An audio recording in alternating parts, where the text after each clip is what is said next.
उद्धव, मेरा जो भक्त पूरी तरह से जितेंद्रिय नहीं है और संसार के भोग उसे अपनी ओर बार बार खींचते रहते हैं, उसे भी मेरी भक्ति विषयों में पूरी तरह लिप्त नहीं होने देती है। मेरी भक्ति सभी पाप भावनाओं को नष्ट कर देती है।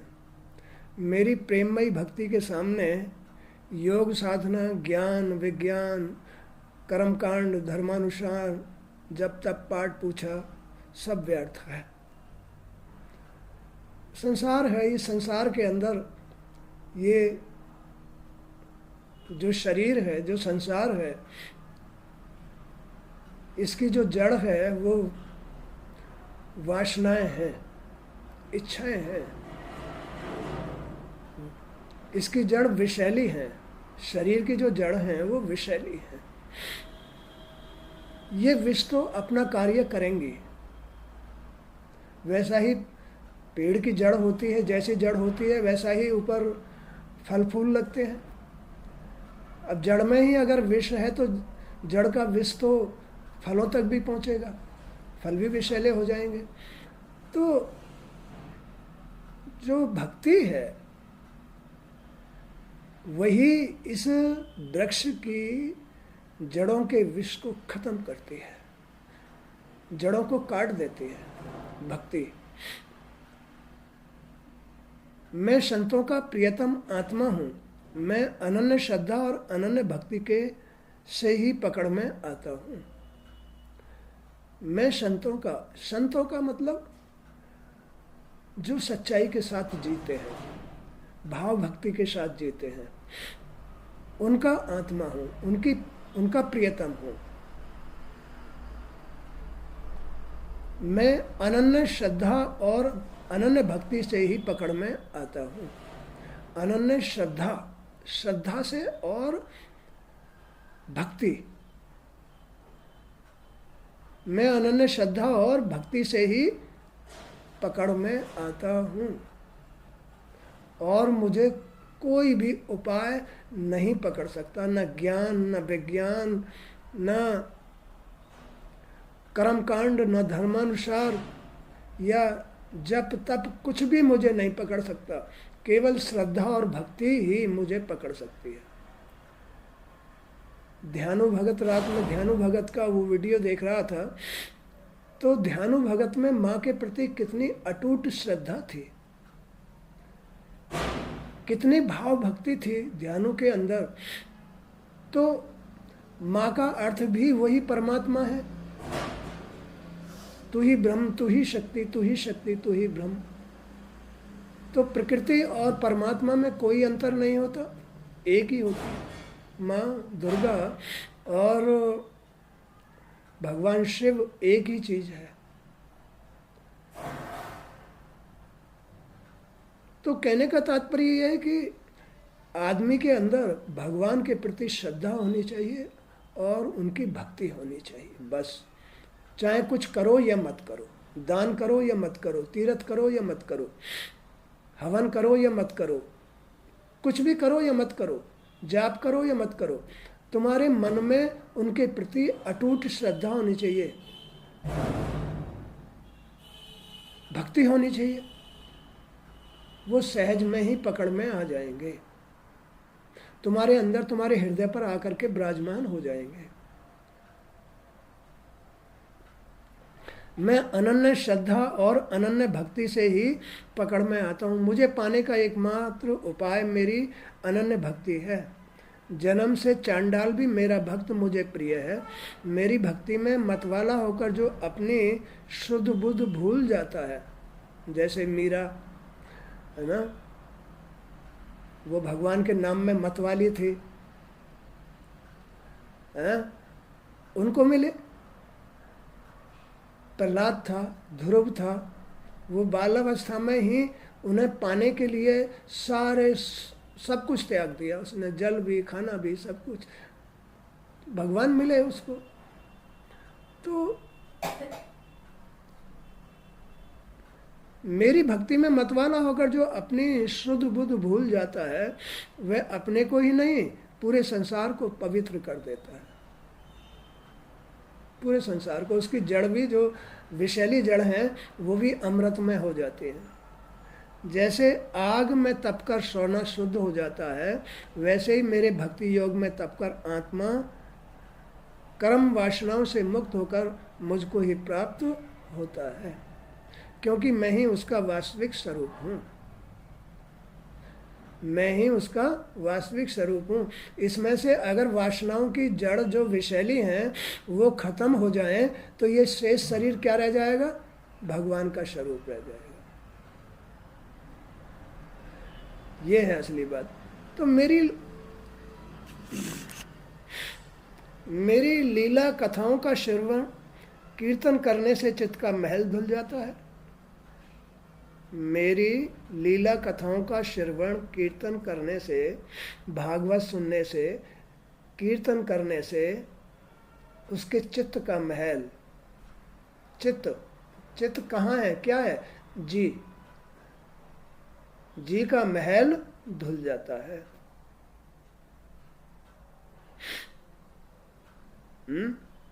और उसका चित्त मुझ में लगना शुरू हो जाता है। जब तक चित्त का महल नहीं धुलेगा, चित्त उसका उधर ही खींच कर रखेगा। इसलिए चित्त का महल धुलने के लिए डेली भागवत सुनना चाहिए, कीर्तन करना चाहिए। 10 मिनट 15 मिनट बैठ करके कीर्तन जरूर करना चाहिए, तो उसके चित्त का महल साफ हो जाएगा और उसका जी भगवान की तरफ झुक जाएगा। उसमें भगवान के प्रति श्रद्धा आ जाएगी और भक्ति आ जाएगी। इसलिए तुम दूसरे साधनों के विषय में सोचना छोड़ दो। सभी सांसारिक बंधनों का परित्याग करके मेरा ही चिंतन करो। ये जितने भी कर्म हैं, दान करना, हवन करना, या ये सब संसार के लिए है, संसार के सुख के लिए है, विपत्ताओं को, संसार की विपत्ताओं को हटाने के लिए है। तो तुम इन साधनों को क्यों करते हो? इन सब साधनों का जो सबसे बड़ा उपाय है वो भगवान है। सबसे बड़ा उपाय है तो भगवान है। तुम अपने भगवान का कीर्तन करो, भगवान में श्रद्धा करो, भगवान की भक्ति करो, बाकी सब साधनों को छोड़ दो। मत जाप करो, मत कुछ करो, केवल भगवान में मत वाले हो जाओ। तो भगवान श्री कृष्ण ने कहा, उद्धव, जमीन पर साफ आसन बिछाकर बैठ जाना चाहिए और अपने नेत्रों की दृष्टि को, अपने नाक के अग्रभाग पर दृष्टि को, आंखों की दृष्टि को नाक के आगे भाग कोने पर, नोक पर टिका लेना चाहिए। उसके बाद प्राणायाम द्वारा नाड़ियों का शोधन करना चाहिए। इंद्रियों को वश में करने का अभ्यास करते रहना चाहिए। निरंतर ओमकार का चिंतन और जाप करते रहना चाहिए। प्रतिदिन 10-10 बार अवश्य करें। ऐसा करने से 1 माह में ही प्राणवायु वश में हो जाती है। उसके बाद हृदय को कमल के रूप में चिंतन करें। फिर उस कमल दल में मेरे रूप की कल्पना करें।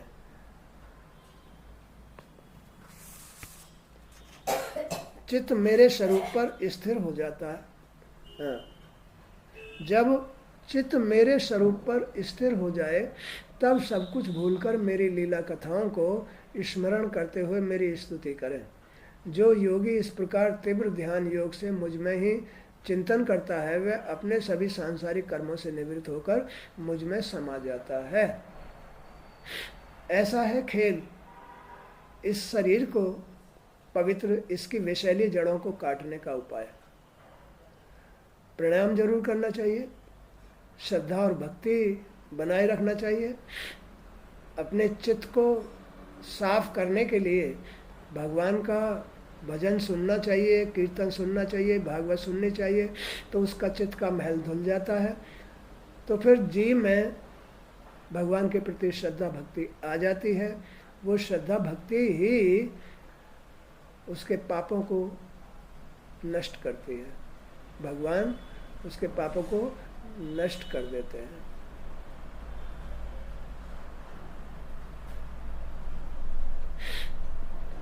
जब कोई साधक मन, प्राण और इंद्रियों को एकाग्र करके अपना चित्त मुझ में लगा देता है, तब उसके सामने बहुत सी सिद्धियां उपस्थित हो जाती हैं। जब कोई भी साधक मन को, प्राण को, इंद्रियों को एकाग्र करके अपना चित्त मुझ में लगा देता है, चित्त मुझ में लगा देता है, तब उसके सामने बहुत सारे समाधान उपस्थित हो जाते हैं। समाधान अपने आप ही समाधान होने शुरू हो जाते हैं। अब ये विपत्तियां घर में क्यों आती हैं? अपनी इंद्रियों के भंग हो जाने से, मन भंग हो जाने से, मन दूषित हो जाने से, भगवान में श्रद्धा कम हो जाने से, चित्त अशांत हो जाने से, अहंकार बढ़ जाने से ये घर में विपत्ताएं फैलती हैं। सोच खराब हो जाने से विपत्ताएं फैलती हैं घर के अंदर। तो जब कोई साधक मन, प्राण और इंद्रियों को एकाग्र करके अपना चित्त मुझ में लगा देता है, तब उसके सामने बहुत सारी सिद्धियां उपस्थित हो जाती हैं। उनमें 3 सिद्धियां तो शरीर की है, अणिमा, महिमा, लघिमा। एक सिद्धि इंद्रियों की है। इंद्रिय अगर शुद्ध कर लेता है आदमी, इंद्रियों को अगर साफ सुथरा बनाकर जीता है आदमी, तो प्राप्ति में कोई कमी नहीं आएगी। घर में खूब धन दौलत संपत्ति आती रहेगी। तो एक सिद्धि इंद्रियों की है जिसके द्वारा प्राप्ति सिद्धि प्राप्त हो जाती है, प्राप्ति। इसके अतिरिक्त लौकिक माने सांसारिक और पारलौकिक दूसरे लोगों की पदार्थों का इच्छानुसार अनुभव करने वाली सिद्धि प्राकाम्य है। माया और उसके कार्यों को इच्छानुसार संचालित करना ईशिता नाम की सिद्धि है। विषयों में रहकर भी उनमें आसक्त न होना वशिता नाम की सिद्धि है। दूसरों को वश में कर लेना।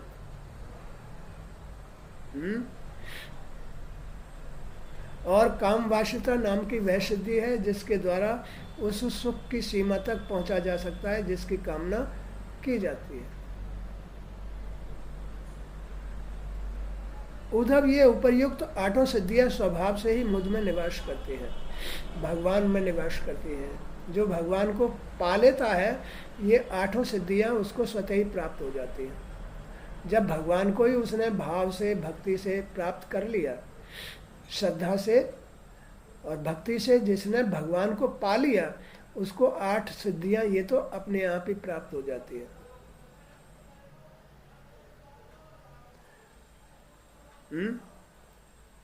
जिन्हें मैं देता हूं उन्हें यह अंशतः प्राप्त हो जाती है। इसके अतिरिक्त भी अन्य कई सिद्धियां हैं। 10 सिद्धियां वे हैं जो सत्व गुण के विशेष विकास करने से मनुष्य को प्राप्त होती हैं। जो आदमी सतोगुण को धारण करके चलता है, विनम्र भावी रहता है, सरल रहता है, स्वभाव से अच्छा सोचता है, जिसका चित्त शांत रहता है, केवल भगवान पर विश्वास करता है, वो भगवान का भजन करता है, सतोगुणी होता है। तो जो सतोगुणी पुरुष है उसे 10 सिद्धियां तो अपने आप प्राप्त हो जाती हैं।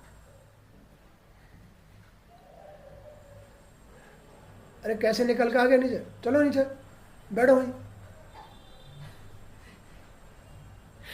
10 सिद्धियां वे हैं जो सत्व गुणों के विशेष विकास करने से मनुष्य को प्राप्त होती हैं। शरीर में भूख प्यास के वेग को रोकना, बहुत दूर की वस्तु को देख लेना, दूर की बातों को सुन लेना, मन के साथ ही सशरीर उस दूरस्थ स्थान पर पहुंच जाना, इच्छानुसार रूप धारण कर लेना, परकाया प्रवेश कर जाना, इच्छानुसार शरीर का त्याग करना, अप्सराओं के साथ होने वाली देव क्रीड़ा का दर्शन करना,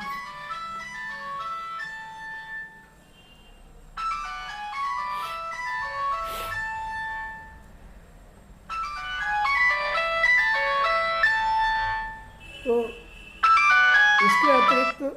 इसके अतिरिक्त भी अन्य सिद्धियां हैं। 10 सिद्धियां वे हैं जो सतोगुण के विशेष विकास करने से मनुष्य को प्राप्त होती है। जैसे सतोगुण माया के सतोगुण की वृद्धि से भी आदमी को सिद्धियां प्राप्त होती हैं। जैसे दूर की बात को देख लेना, किसी के भी मन की बात को जान लेना, भूख प्यास के वेग को रोक लेना है।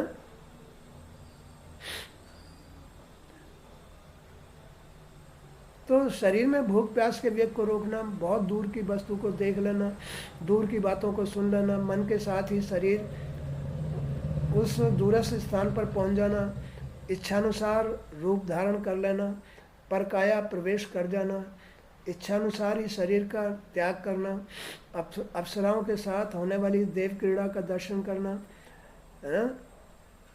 संकल्प सिद्धि करना, दूसरों से अपनी इच्छा के अनुसार आज्ञा पालन कराना। तो ये सतोगुण की वृद्धि के अनुसार होता है। तो भगवान यही कह रहे हैं कि भाई संसार में जीने का जो ढंग है वो दूसरा है। जिस ढंग से दुनिया जीती है, भाई इंसान मायावी इंसान है, माया से पैदा हुआ है, मायावी ही है और मायावी ढंग से ही जीता है,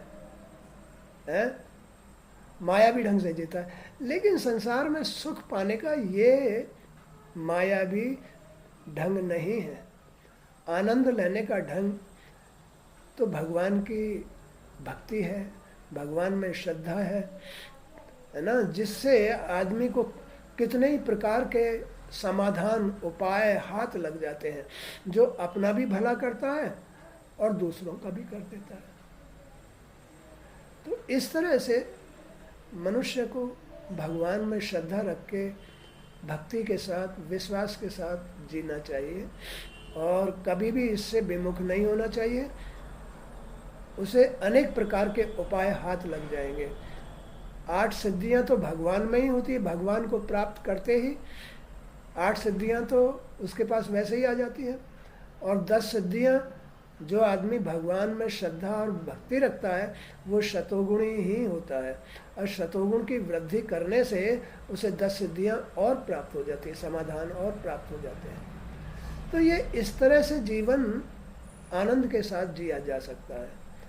ये मायावी ढंग है। मायावी जीवन कभी भी सुख नहीं देता है, दुख ही देता है, जिसमें आदमी नरक में जाता है, भगवान से विमुख हो जाता है, रोगी हो जाता है, टेंशन में जीवन जीता है।